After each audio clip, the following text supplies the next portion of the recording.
রাস্তা দিকে আটা যায় না বারিশের সময়। শুকনার সময় তো আমরা কোনো রকম যাই দিয়া।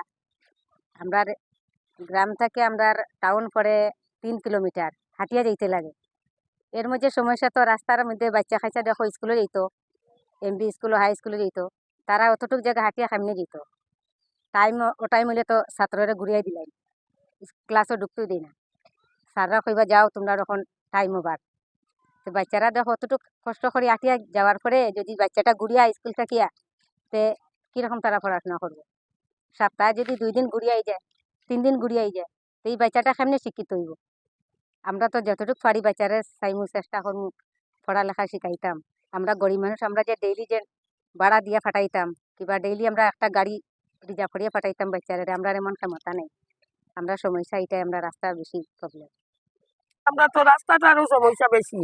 আমরা অসুখ বিসুখ হইলে হইলে এই যাওয়া আসার খুব দিকদারি। মধ্যে শুনলাম রাস্তাটা হয়ে যেত, ব্লক বইতো, পড়তো, এটাও কোনো আমরা পঞ্চায়েতে তো সেন্টি ফেলাইয়া আর ব্লকের কোনো খবরও নাই, কিচ্ছু নাই।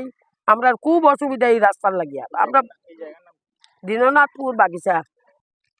জি, আমরা তো এখানে কয়েক পরিবার আছি, কতজন আছি, কোনো রকম আমরা টাউনে যেতে পারি।